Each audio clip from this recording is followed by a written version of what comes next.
Hello, readers of Every Word, and welcome to Every Word 365. I'm your host, Christina Munoz-Madsen. Today we are reading Leviticus 4 through 7.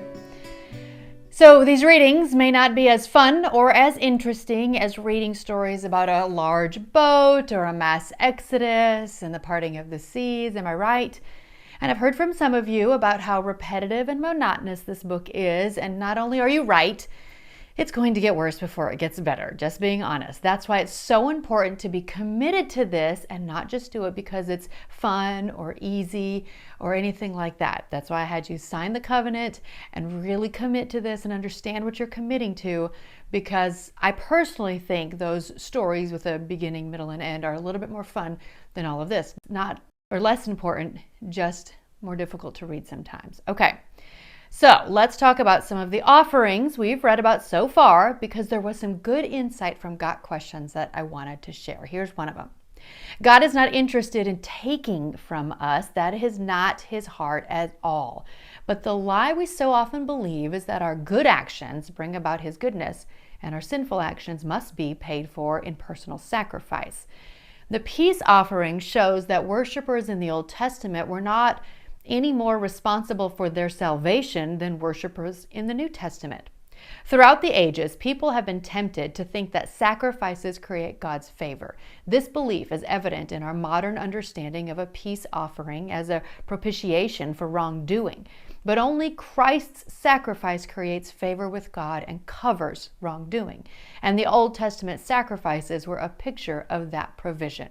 So what I love about these Got Question link, and this one was on the peace offering, because it really does tie in the meaning of it back then and the meaning of it today. Here's another one for you. Every person has broken the law of God in one way or another, whether we realize it or not.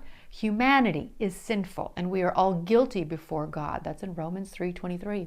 It must have been painful for sinners under the Mosaic law to slaughter an innocent animal when they knew they were the ones who had done wrong. In the same way, it is painful for us to admit our guilt and to know that the innocent and holy Son of God took the punishment for our sin. But this salvation God has provided, and it is the only way. Jesus said, I am the way, the truth, and the life. No one comes to the Father except through me. That, of course, is in John 14:6. Praise the Lord that sin offerings are no longer required, because we have been redeemed with the precious blood of Christ, a lamb without blemish or defect. That's 1 Peter 1:19. And again, that is all from a Got Questions link that I'm including on the sin offering. And a question that was raised about why the people were guilty for a priest's sin. And I'm including a link to that from Got Questions. I love that you all have questions and that you all will read something and think of something and sometimes send it or put it in the Facebook group, because it really makes all of us think about different things that we may not have noticed or thought about as we were doing the reading. Also including a link on the guilt offering, sometimes called the trespass offering.